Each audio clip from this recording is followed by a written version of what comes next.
Greetings and welcome to the Cerebral Women Art Talks podcast. I'm Phyllis Hollis, your host. As an extension of my Instagram page, Cerebral Women, this podcast offers insights into the visual art world. I interview artists, mainly artists of color and female artists who will freely articulate what inspires their creativity. In addition, you'll hear interesting perspectives from dedicated art professionals who work with artists and the art institutions that feature them. I'm confident that collectively, these individuals will indeed stimulate your mind as they do our eyes. Please know these interviews are conducted in my Manhattan apartment, so please forgive the background sounds of city life. Welcome to the Cerebral Women Art Talks podcast. This episode features figurative painter Jake Troyli. His work investigates the construction of otherness and the commodification of the black-brown body, confronting and exploring labor capitalism and sweat equity as a demonstration of value. He makes energetic paintings, often featuring a self-portrait or avatar of himself embedded in engaging scenes with a markedly classicist approach.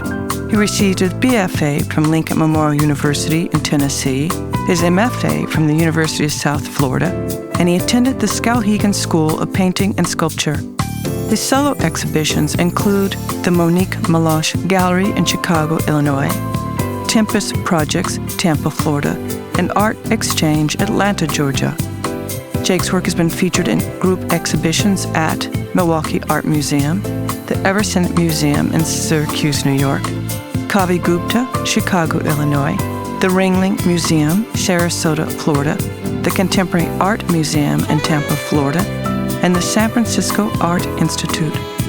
His work is in the permanent collections of the Tampa Art Museum, the Ringling Museum, the Nerman Museum of Contemporary Art in Kansas, and the Pierce and Hill Harper Arts Foundation in Detroit. Jake is the recipient of the Provincetown Fine Arts Work Center Fellowship and the Creative Canales Emerging Art Grant in Largo, Florida. In 2023, he was the Visual Artists recipient of the Academy of Fine Arts, the International School of Arts program in Paris, France.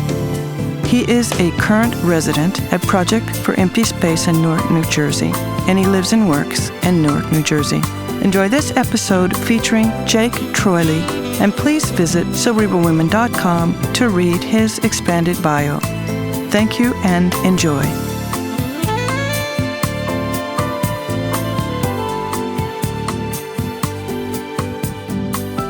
Welcome to my podcast, Jake. I look forward to our conversation. Well, thanks for having me. When did you discover your artistic passion? When did you feel like you were an artist? Honestly, I've always thought about it more as like a compulsion than a passion. I'm passionate about my work, but I was always just like a visual thinker, a visual learner. And when I was growing up, I remember we had this white fridge and there was a magnet set and all the magnets had different words in them. So you could form all these like different sentences and phrases. And I would make these short phrases like a cat on a bike or something stupid. And I would just illustrate whatever it was around the magnets with this dry erase marker that we had. And it was like the words without the image just felt flat to me. So the drawing gave it shape. So I feel like really early, but I'll share this story with you because I feel like this is a safe space. When I was in 6th grade, I started, it was a challenging time for a young boy. And I started drawing these little like handmade porn strips and I would sell them to my classmates for like $5 each. And I don't know what happened, but there was a kid that like saw it and just snatched it away from the kid I had sold it to, snitched on me to my teacher. So dread filled me. And I went home and I decided to get ahead of it. So I told my mom, I just like told her what had happened. And then the teacher called. And when he got on the phone with her, he was talking about it and he goes, but you know, I mean, the thing is, you're pretty good. It was one of those instances where my mom was like obviously upset. I shouldn't have been doing it, but she was like, oh, tell her, you know, I don't know. So. Love that story. That's hilarious. Yeah. Hey, there's always that kid though, right? There's always that kid, 100%. Yeah. So how would you define your practice? Yeah, it's a good question. I don't like to try to simplify it just because the answer is always changing and that depends on the show or where I am in my life. But there are recurring ideas. like the self-image that's used as this performative, like elastic thing that I can kind of contort and shift and manipulate within these worlds that I'm trying to build. And, I lean toward using humor in a comic visual language and, classical reference. I'm really interested in very strange, like Northern Renaissance paintings. There's like this sort of stiffness to them that I love. What does the role of drawing play in your work? Drawing is super important to me. Every single painting of mine starts as a drawing. Then there's no exception to that. The drawings are really, I think, special because of their immediacy. It's really fast and it's 1-to-1. So I construct it in my head. I iterate it on paper. And usually the initial drawings are a little rougher, like cruder, and they're in pencil. And once I decide that a drawing is going to be a painting, I tighten it up, I refine it, make like subtle compositional shifts based on the canvas that I'm going to be using. I'll tighten up the lines. I think of it as like it's being distilled into the painting, this product, but usually the drawings go through a couple of different phases. But I think the really special thing about drawing as opposed to painting is that when you're young and you're, like I said before, this compulsive maker, you have so much access to just paper, pencil, pen, whatever. So all of my notebooks, I remember, were just filled with like doodles and drawings that would like fit in the compositions like around the words that I'd be writing or the notes that I'd be taking in class, or just like all these sort of like drawings that were illustrating the notes sometimes, or maybe just like imposing into the notes themselves. But it's so interesting to like look back on some of those things, because my mom has kept some of them, and just like see this like horizon of drawings behind all the note taking. Interesting. And when do the titles of a piece enter the creative process? Yeah, there's really no rule for that, but it's interesting because sometimes I know the title beforehand. Sometimes I'll be making the piece and the title comes. Sometimes I have no idea until it's done and I take a step back and I look at it. But the titles are really important to me. I think of titles as like another way for the viewer to access the work, but not in a way that like gives it away, right? Or like tells the audience what to see, but is like another window of access, another reference point that maybe sort of points to something or nods to something that could be interesting in the state of like making sense of a piece. Do you think your audience understands your work? Yeah, I mean, this is a hard one. It's a hard one because I guess it comes down to like what you mean by understand. I've never been interested in making work that's didactic, like I'm standing with one hand on my hip and like shaking my finger at my viewer, like telling them like whatever they see is right or wrong. I fully believe that when a painting or a work leaves the studio, you don't have control over how it's received. And I know that. But I also don't like the idea that someone could see my work, especially with the way that I paint, and just flatten it and see it as maybe just like a funny, like well-painted thing that doesn't go beyond its own surface. I hope that people feel the sincerity and the energy in my work and know that I'm grappling with subject matter that's real for me and it's intense, and the surface acts more like a Trojan horse. It eases you into having a more complex relationship with the painting that you're standing in front of. Are there concepts or thoughts that connect your work? Yeah, totally. I think when I start to think about like through lines, maybe, which is an interesting thing because I'm only at this point in my career, but I'm really excited about the idea of like looking back at a large body of work that's been produced over the course of a person's life and seeing the things that kind of are woven throughout the work. And, obviously things will change or whatever, but it's very interesting to me. So this is a great question because it's something that I think about a lot, like the connection over time. But yeah, I think one of the most important through lines and themes is this idea of the spectacle, because I'm fascinated by it. Like what it means to perform, what it means to be on display, like willingly or unwillingly. This is sort of like an impassive participant, like in your own exploitation. So in a lot of my work, the figures are positioned as these kind of performers, and they're playing parts in this almost never-ending production in this constructed utopia, or maybe an absurd like dystopia, depending on how you look at it. But that's something that has always been really important to me, and or at least up until now, and who knows, but it's something that I think about a lot, and so it's present in a lot of my work. When do you know work is finished?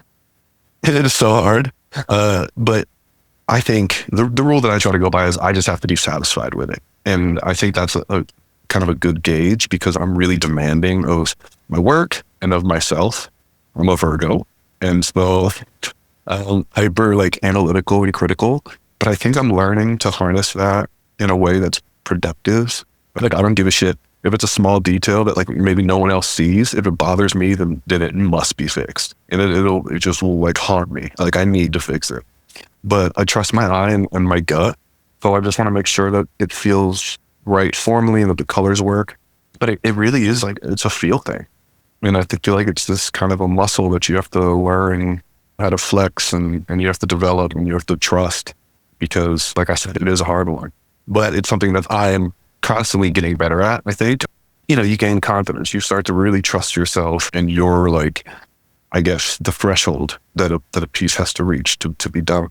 Mm-hmm. Because I usually have a vision in my head of the work, and the task is like getting the piece as close to the vision as I can get it. And then hopefully they converge at a point that really makes sense and works for me.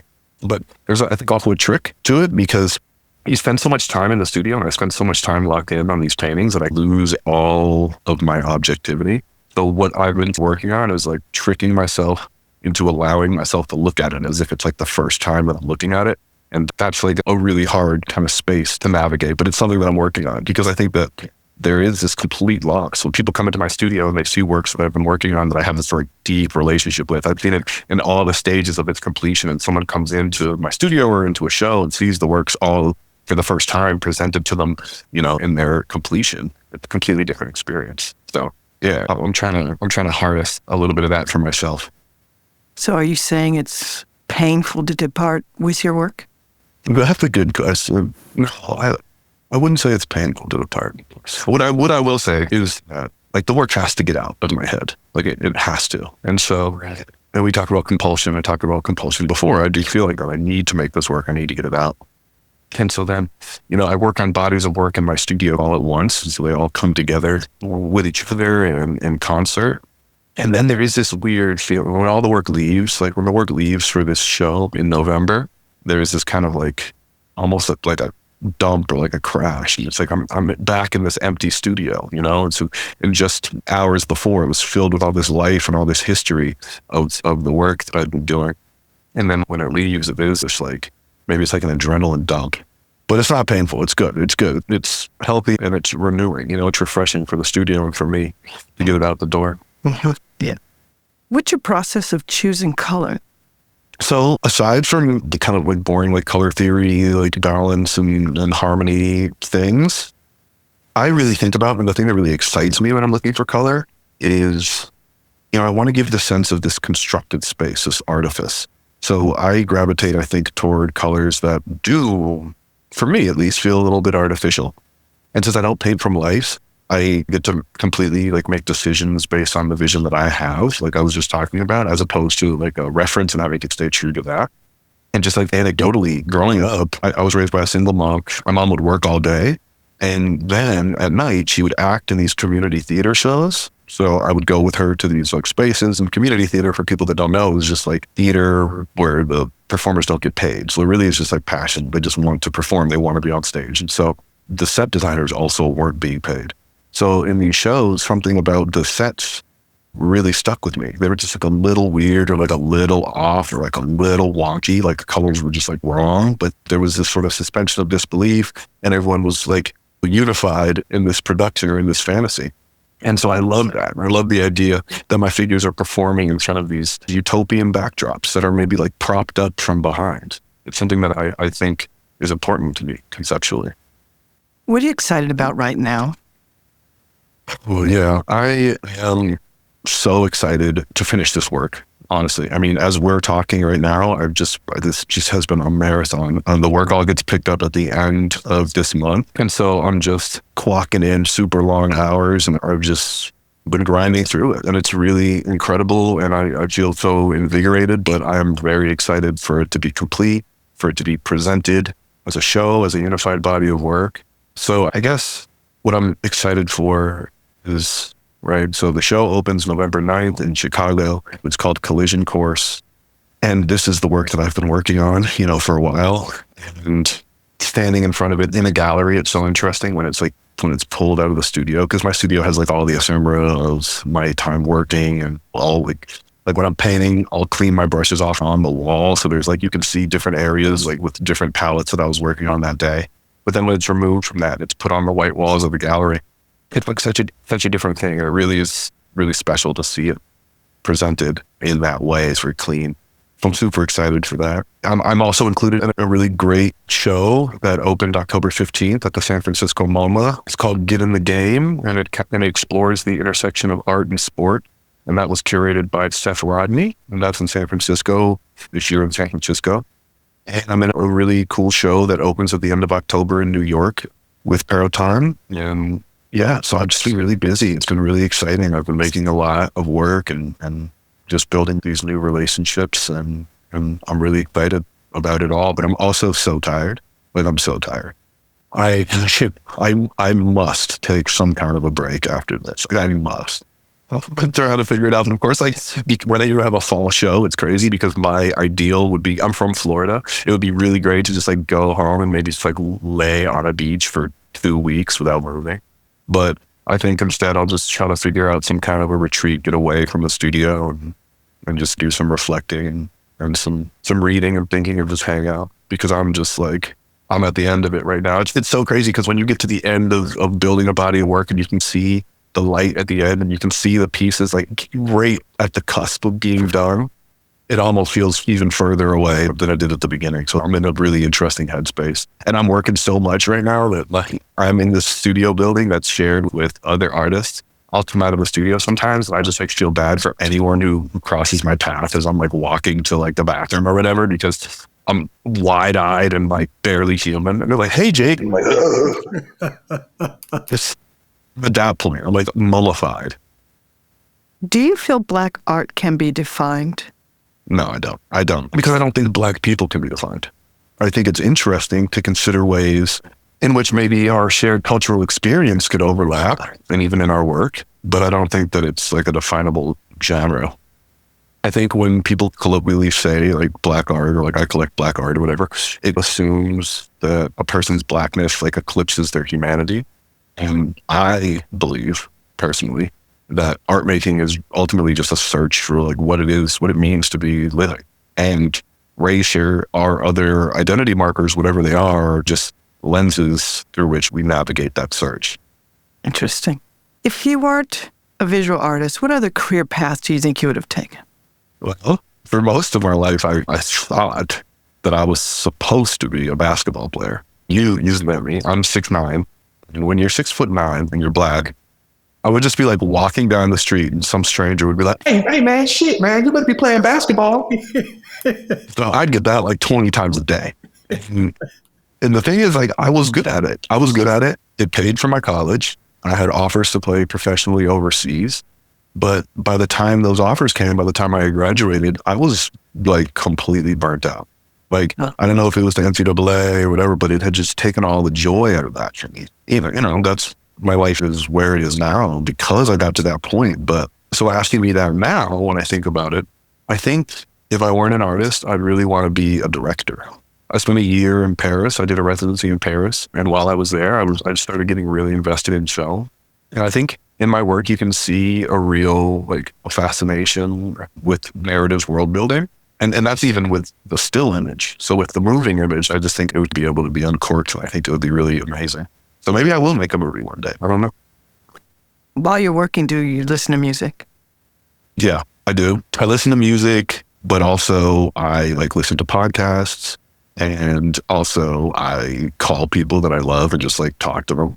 Painting in general, but especially the way that I paint, it's like a super drawn out, isolated process. And I'm such a social person that this could be really hard for me. And as I've like really started to be introspective and think about my practice and like what I need and how to take care of myself, I just realized that I need interaction and human interaction. So I started listening to these podcasts sometimes that are like kind of bantery, like three people who are friends just like talking shit, because it makes me feel like I'm with people, which is sad. But it really is important to me because I will lose my mind in the studio. If I'm just like shitting and painting and just like, some artists don't even listen to anything, which I just can't understand it. I just can't understand it. So I listen to music and I fluctuate. I go back and forth, like podcasts, you call somebody, like listen to some music. And it's weird too, because I'll get impatient. I'll like lose patience with it. I'm like, I need to go to this, I need to go to this. But I've noticed that the podcasts, I really lean toward like with an established rapport, and it just feels like you're the force in their party. It was 3 or whatever. Yeah, I think I can relate to that. Yeah? Yeah, I think I can. How do you keep learning? I love this question. I'm just naturally curious. I've realized about myself that I'm a glutton for most things, and that includes information. So I get obsessed or focused on something new, and I'll just like deep dive. When you grow up poor, which I did, we were very poor, the world feels super small. And I think as soon as I was free to engage the world like on my own terms, it just became, again, a glutton. Like I want to do everything all at once. Like new experiences, new ideas, deep dives on whatever I'm interested in at the moment. Right now, or recently, it's been World War I for some reason. So I like bought all these episodes of this show called Hardcore History, and I've been like learning about Franz Ferdinand and the decline of the Ottoman Empire, and I'll probably be over that in a week. But just these things, I'm like, oh, this is new. This excites me. I want to learn about it. I want to go deep on it. I don't know. And I'm always excited to like learn new things, find new things, maybe expand knowledge on something that I really care about.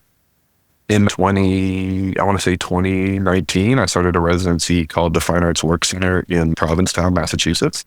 And I just like, one day was sitting and I was like, I don't know how to play chess. And since then, I've just been playing chess. I play chess every single day.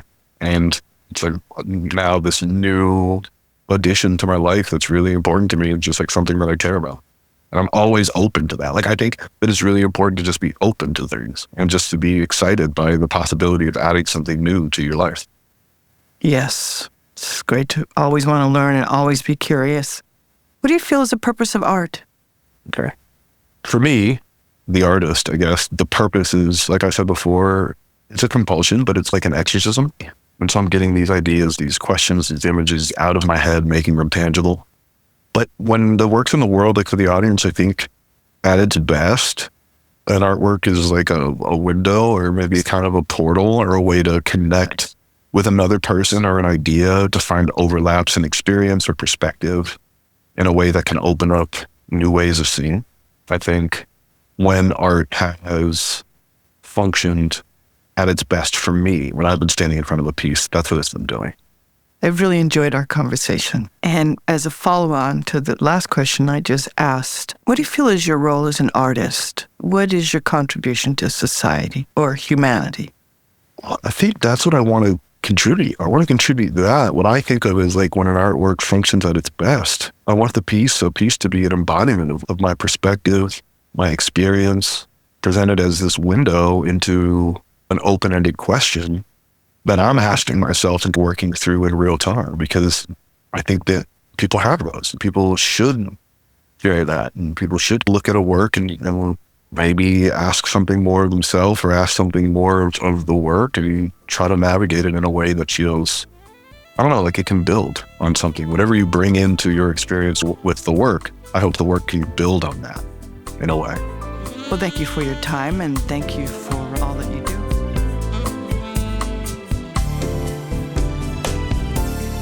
Thank you for listening to Cerebral Women Art Talks podcast. For additional content, please visit cerebralwomen.com and be sure to follow Cerebral Women on Instagram.